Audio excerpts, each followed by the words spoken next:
Hey, welcome to Częstochowa. We're at our partner FMIC-PL. Because we have one item in the trunk that we need to return, we brought the biggest intercooler they offer, which was fitted to the Subaru, but we have to return it because we ended up using a slightly smaller one. But the main reason we came here is that if I had told Kamil this at the beginning of the season, he would have said, what would you have said? I would have said it's a stupid idea, and I would have been against it. And now I'm the one who convinced you to do it. I won't say for now what it's going to be, but you'll see in a moment why we came here. So we're taking the package back and heading out to get new stuff for the Subaru.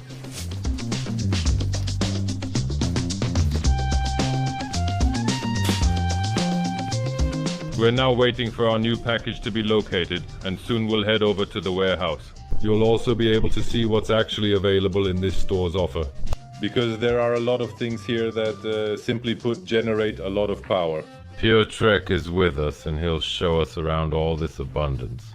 Here we are in our main headquarters, where we have what you could call, in quotation marks, a handy warehouse. All the most essential things that are necessary for the packages to go out the same day. There are a lot of products. If we tried to show everything, we'd run out of time.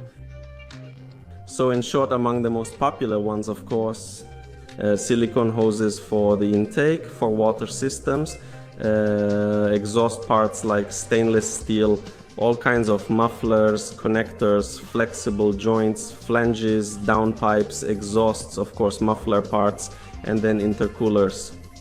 I could talk and talk, but it'll be best if we take a walk and show the warehouse. There are the most popular products like fuel line ends, silicone hoses. Let's move on. Further ahead we also have aluminum. On the left side there were thermal insulations, and here we have turbochargers. There's a lot of it. However, what we're mainly interested in is here in this aisle. A box marked NX. Yes, and from what I remember, that will be your set. Nitro. Psst, psst, quick, boss.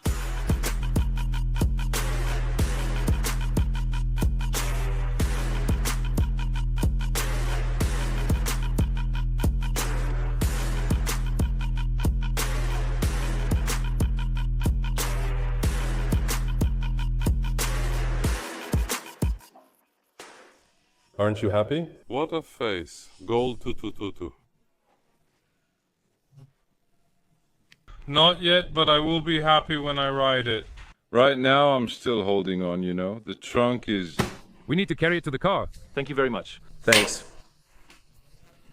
Well, of course, and we're off to set things up, and then the National Stadium.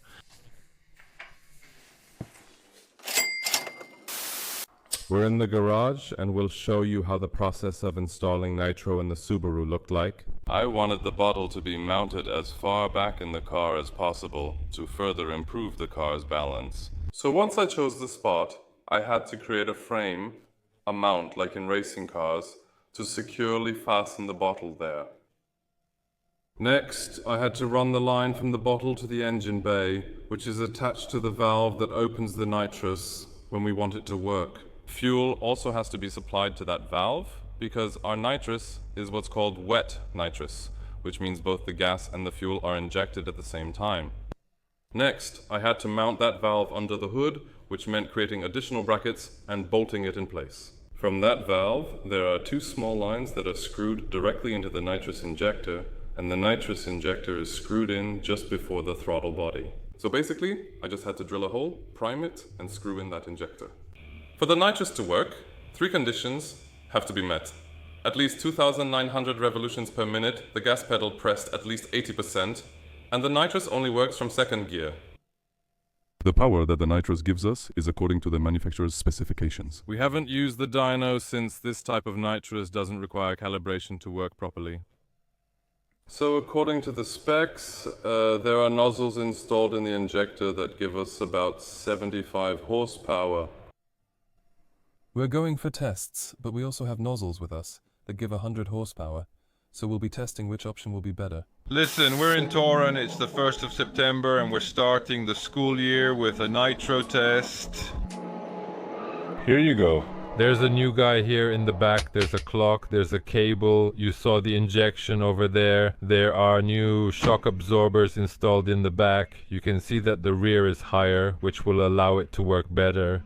And we're here in Toruń where we'll be testing the car's setup, power and everything before the upcoming Drift Masters round at the National Stadium.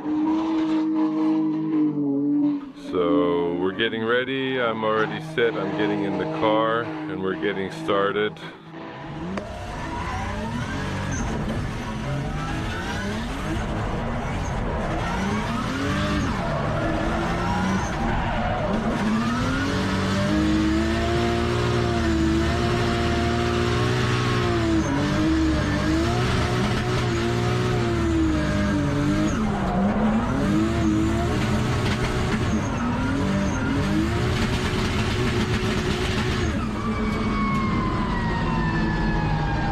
Alright, we're finishing the training.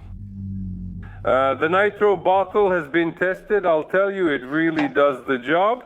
However, damn, before, even after changing the turbo, the car sometimes needed a moment to kick in. But now with the nitro, it's just there instantly. It revs up from the start, it climbs the RPM so quickly that it's actually nice, and it does it without any problem. Whether it's second or third gear, it's really, really awesome, honestly. When it comes to the feeling, it's a big plus. We adjusted the springs, shock absorbers, and changed everything. In the end, we have some thoughts, but we really need to get back to the garage and make the changes we want to make and see if it will be faster. Because what we're doing right now is trying to generate as much speed as possible from the current tire we have, the Toyo Proxys R888R.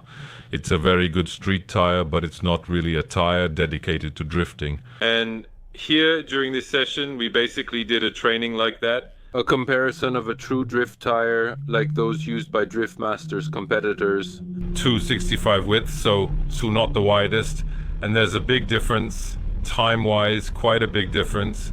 And it's the same when it comes to the overall feeling, just in general. This tire has a lot more lateral grip, which allows you to drive much more aggressively, and in fact you actually have to drive much more aggressively to throw the car into the corner so the front doesn't start to wash out and to stay on the line through the curve.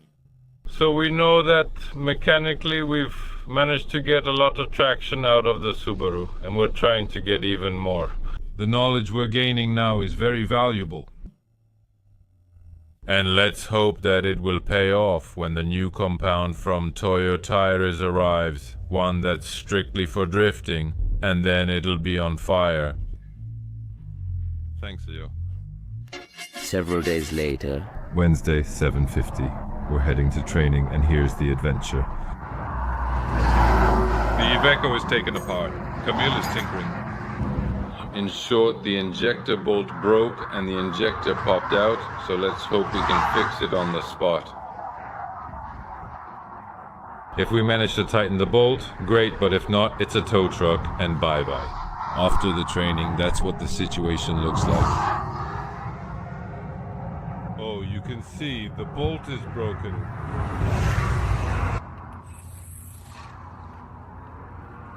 Listen, we got it. Kamil took care of it. Oh, you can see, and thanks to Monica. Monica just brought us a drill from Gdansk. And the parts too. Here we have the overflow strip, where there's also an O-ring and a new screw. Oh, now you'll be able to see it well.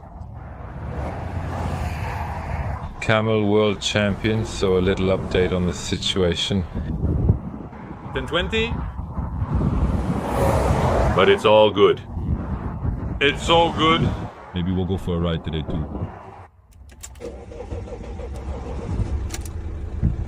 It works. Ooh. Bravo, Camille, yeah.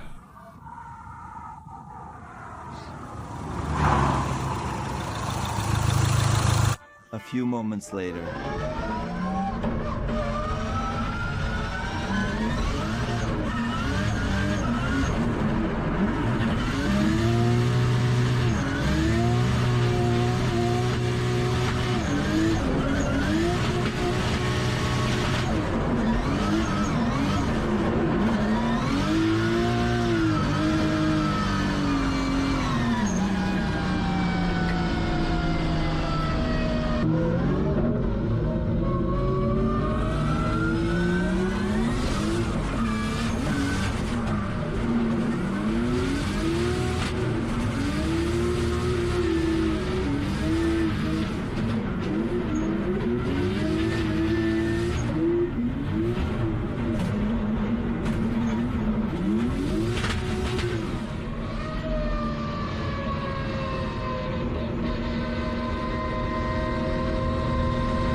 We're done with the training. As you can see, the car is grazing. We're checking the last things, the geometry, and we've just finished some serious testing.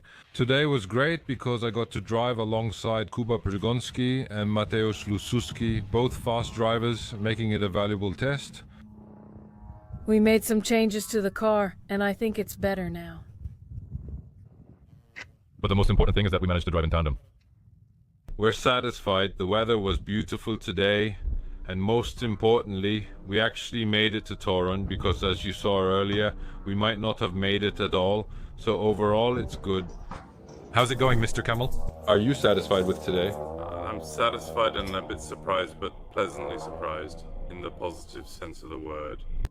And why are you surprised? The car accelerated a lot, and I guess I didn't expect it to accelerate that much. And 850 horsepower with Nitro is a bit too little, so we need to get a bit more, but we'll do it.